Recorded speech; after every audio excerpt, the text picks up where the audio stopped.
என் அன்பு செல்லமே, என்னுடைய அழகான தங்கமே, உன்னை பொறுத்த வரைக்கும் தெய்வம் எதுவும் செய்யவில்லை. எல்லாமே கஷ்டப்பட்டு தான் கிடைக்கிறது. வாழ்க்கையில் எதுவுமே சுவாரஸ்யமாக நடக்கவில்லை. தெய்வங்கள் உனக்கு சோதனைக்கு மேல் சோதனை தான் தருகிறது. இதுதான் உன்னுடைய எண்ணம். ஆனால் என்னுடைய இடத்திலிருந்து நீ பார்த்தாயானால், நான் உனக்கு எவ்வளவு பெரிய விஷயங்கள் எல்லாம் செய்கிறேன் என்பது உனக்கு புரியும். இதுவரைக்கும் உன்னுடைய வாழ்க்கையில் நீ எத்தனை விதமான கஷ்டங்கள், கடினமான பாதைகளை வேண்டுமானாலும் நீ கடந்து வந்திருக்கலாம். ஆனால் இதற்குமே உன்னுடைய வாழ்க்கையில் நீ கடக்கப் போகும் விஷயங்கள் எல்லாமே அற்புதமான விஷயங்கள் மட்டுமே. நிறைய பேர் உனக்கு துரோகம் செய்தார்கள். நிறைய பேர் உனக்கு உன்னுடைய கண்ணீரை சிந்த அளவுக்கு உன்னுடைய வாழ்க்கையை கெடுத்தார்கள். அனைத்து விஷயத்திலும் இருந்து உன்னை நான் மீட்டெடுத்தேன். கொஞ்சம் எப்பொழுதும் பொறுமையாக இருங்கள். உங்களுடைய வாழ்க்கையில் நீங்கள் கஷ்டப்படும் அளவுக்கு, உங்களுடைய வாழ்வில் நீங்கள் எந்த அளவுக்கு கஷ்டப்படுகிறீர்களோ, உன்னுடைய மனதில் இருக்கும் பாரங்களோ கூடிய சீக்கிரமாக இறக்கி வைக்கப்படும். எதுவாக இருந்தாலும் உன்னுடைய வாழ்க்கையில் நான் தருவேன். பொறுமையாக இருந்தால் நிறைய கிடைக்கும். நல்லது. அவசரப்பட்டால் வாழ்க்கையில் என்ன கிடைக்கும்? கஷ்டமா? அதுவும் கூட கிடைக்காது. அவசரப்படாதீர்கள். எந்த ஒரு நிலையிலும் எந்த ஒரு விஷயத்திலேயும் அவசரம் வேண்டாம். பொறுமையாக நீங்கள் செய்யும் சில விஷயங்கள் உங்களுடைய வாழ்க்கையில் மிகப்பெரிய ஒரு நல்லதை கொடுக்கும். உங்களுக்கு ஒரு விஷயங்களை நான் சொல்கிறேன். ஒரு சின்ன பையனும் ஒரு அம்மாவும் கடைக்கு போனார்கள். கடைக்கு போகும் பொழுது அங்கு இருக்கும் கடைக்காரர் அந்த பையனிடம் இந்த பெட்டியில் இருக்கும் ஒரு மிட்டாயை எடுத்துக்கோ அப்படி என்றார். அதுக்கு அந்த பையன் எடுக்கவில்லை. அதற்கு பிறகு அவங்க அம்மா சொன்னாங்க, எடுத்துக்கோ அப்படின்னு. அப்பயும் அவன் எடுக்கலை. இதை பார்த்துட்டே இருந்த கடைக்காரன் என்ன செஞ்சார்னா, அவரோட கையால் நிறைய சாக்லேட்டை எடுத்துகிட்டு போய் அந்த பையனுக்கு கொடுத்தாரு. அப்போ அவங்க அம்மா கேட்குறாங்க, கடையிலேருந்து ஜாமான்லாம் வாங்கிட்டு வந்ததுக்கப்புறம் கேட்குறாங்க, அவர் சொன்னார் நீ மிட்டாயை எடுக்கலை, நான் சொன்னேன் நீ மிட்டாயை எடுக்கலை, ஏன் எடுக்கலை, ஏன் நீ வாங்கிக்கல அப்படின்னு கேட்கும்போது அந்த பையன் சொன்னது, என் கையோ சின்ன கை, அவருடைய கையோ பெரிய கை. ஏன் சின்ன கையால் சாக்லேட் எடுத்தேன்னா கொஞ்சம் தான் என்னால் எடுக்க முடியும். அதுவே அவருடைய கையால் நான் மிட்டாயை எடுத்தேன் அப்படின்னா நிறைய எனக்கு கிடைக்கும். அதனால தான் நான் அப்படி செஞ்சேன் அப்படின்னு சொன்னான். இந்த விஷயத்துலேருந்து என்ன புரிஞ்சுக்கிறீங்க? நீங்கள் பொறுமையாக இருந்தீங்க அப்படின்னா நீங்களாம் நினைக்கிறத விட உங்கள் வாழ்க்கையில் நிச்சயமாக மிகப்பெரிய அளவுக்கு ஒரு மாற்றத்தை நீங்கள் பார்ப்பீங்க. அவசரப்பட்டுட்டே இருந்தீங்க அப்படின்னா எந்த ஒரு மாற்றமும் இருக்காது. அவசரப்படாமல் பொறுமையாக இருந்தீங்க அப்படின்னா கண்டிப்பாக உங்கள் வாழ்க்கையில் மாற்றம் கிடைக்கும்.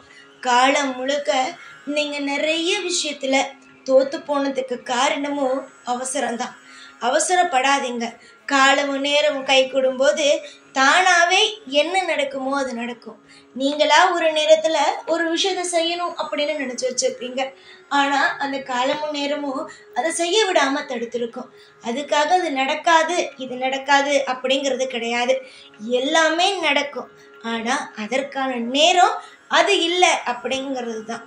நீங்கள் நினைக்கிறத விட நீங்கள் பொறுமையாக இருக்கிற பட்சத்தில் உங்கள் வாழ்க்கையில் அற்புதங்களும் அதிசயங்களும் நிறைய நடப்பதற்கு காத்திருக்கு. கூடிய விரைவில் நீங்கள் சந்திக்க போகிற விஷயங்களோ அற்புதம், நீங்கள் சந்திக்க போகிற விஷயங்களோ அழகானது. இது எல்லா விஷயத்தையும் என்னை தேடி ஒவ்வொரு விஷயத்தையும் பேசும் பிள்ளைகளுக்கு, ஒவ்வொரு விஷயத்தையும் சொல்லும் பிள்ளைகளுக்கு நான் சொல்லும் ஒரே ஒரு விஷயம், எதையும் நினைத்து கவலைப்படாதீர்கள் என்று. ஆனால் அது எல்லாம் கேட்கிறார்களா என்று கேட்டால் இல்லை. அவர்களுக்கு கஷ்டம் வரும் பொழுது, சாய் உனக்கு என்ன தெரியும் கஷ்டத்தை பற்றி என்கின்றார்கள். என்னுடைய சச்சரிதத்தை நீங்கள் படித்தால் நன்றாக தெரியும் நான் என்னென்ன மாதிரியான கஷ்டங்களை அனுபவித்தேன் என்று. நானோ உங்களுக்கு குரு, உங்களை வழி நடத்துவது நானே. உங்களுடைய வாழ்க்கையில் ஒவ்வொரு நிமிஷமும் கரை சேர்ப்பது நானே. நீங்கள் தேடும் ஒவ்வொரு விஷயத்தையும் அன்பாலும் அக்கறையாலும் செய்து கொடுப்பது நானே. சீக்கிரமாக உங்களுடைய வாழ்க்கையில் எல்லாமே சுபமாகவே நடக்கும். எதிர்பார்த்த காரியங்களும் எதிர்பார்த்த விஷயங்களும் கூடிய விரைவிலேயே நடக்கும் என்பதை தீர்மானமாக நான் சொல்கிறேன். புரிகிறதா? பல பேருக்கு நீ நிறைய உதவி செய்திருக்கலாம், ஆனால் எதுவுமே அவர்களுக்கு தெரியாது. அப்படியே தெரிந்தாலும் என்ன தெரியுமா, நீ கூடிய சீக்கிரமாக நீ வேண்டுமானாலும் பார், உன்னுடைய வாழ்க்கையில் எவ்வளவு பெரிய அற்புதமும் அதிசயமும் நடக்கிறது என்று. இதுவரைக்கும் நீ காணாத பிரச்சனைகள் அல்ல, இது ஒன்று பெரிய விஷயமெல்லாம் அல்ல, சின்ன சின்ன விஷயங்கள் தான். நீ எப்போ பார்த்தாலும் ஏதாவது ஒன்றை நினைத்து அழுது கொண்டு ஏதாவது ஒன்றை நினைத்து புலம்பிக் கொண்டு இருப்பதையெல்லாம் விட அமைதியாக உன்னுடைய வாழ்க்கையை நீ வாழ்ந்து வா. உனக்கு எவ்வளவு பெரிய மாற்றங்கள் எல்லாம் கிடைக்கிறது என்பது வேடிக்கை மட்டும் பார்.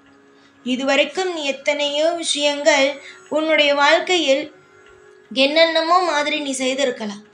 அதாவது யோசித்து செய்திருக்கலாம், யோசிக்காமல் செய்திருக்கலாம். நீ பொறுமையா இருப்போ, நிச்சயமா உன் வாழ்க்கையில அற்புதமும் அதிசயமும் ஒவ்வொன்றா உனக்கு கிடைக்க ஆரம்பிக்கும். அளவுக்கு மீறி எதையும் நினைத்து கவலை வேண்டாம். அதுதான் நான் இப்பொழுதும் எப்பொழுதும் சொல்வேன். கவலை என்பது ஒருவருடைய வாழ்க்கையையும் சரி ஒருவருடைய உடமையும் சரி அழிக்கக்கூடிய ஒன்றுதானே தவிர அது மிகப்பெரிய அளவில் எதையும் மாற்றிடாது. எல்லாவற்றுக்கும் ஒரு சொல்யூஷன் இருக்கும், எல்லாவற்றுக்கும் ஒரு வழிகள் இருக்கும். அந்த வழிகள் கூடிய சீக்கிரமாக உனக்கு கிடைக்கும். கூடிய சீக்கிரமாக உனக்கு அற்புதம் நடக்கும். ஒவ்வொரு விஷயத்தையும் தேடி தேடி தேடி தேடி நீ ஓடுறல்ல, நீ ஓடுற ஒவ்வொன்றும், நீ தேடி ஓடுற ஒவ்வொன்றும் நிச்சயமாவே உனக்கு கிடைக்கும் அப்படின்னு நான் சொன்னேன். நீ நம்புவாயா? நம்பினாலும் சரி நம்பாவிட்டாலும் சரி, இனிமே நீ எதெல்லாம் உன் வாழ்க்கையில தேடி தேடி ஓடுறியோ அது எல்லாமே உனக்கு கூடிய சீக்கிரமா கிடைக்க ஆரம்பிக்கும். உடலை பார்த்துக்கொள், உன் மனதை பார்த்துக்கொள். உன்னுடைய உடலானது மிக மிக மிக மிக உடைந்த நிலைமையில் இருக்கிறது. இதனால் நிறைய கவலைகளை சுமக்க ஆரம்பித்து விட்டேன். இதற்கு மேல் உடைந்து போகாதே, கண்ணீரை சிந்தாதே, தேவையில்லாமல் அழாதே, புலம்பாதே. நடப்பது அனைத்தும் சுவாரஸ்யமாக, எல்லாவற்றுக்கும் இன்பமாக, மனதளவில் எதையும் போட்டு குழப்பாமல் நிதானமாக ஒவ்வொரு முடிவையும் நிச்சயமாக நீ எடுக்கும் ஒவ்வொரு முடிவுக்கும் நான் நிச்சயமாக உதவிகளை செய்வேன். காலம் முழுக்க உனக்கு நல்லது மட்டுமே நடக்கும். எதிர்பார்த்த காரியங்கள் கூடிய விரைவிலேயே உனக்கு கைகூடும். இந்த சாயின் அனுகிரகமும் கருணை பார்வையும் எப்பொழுதும் உன் குடும்பத்திடம் இருந்து கொண்டே இருக்கும். சந்தோஷமாக இரு. எப்பொழுதும் உன் கூடவே இருந்து உன்னை வாழ வைத்து அழகு பார்ப்பேன். இந்த சாய்நாத். ஓம் சாய்ராம்.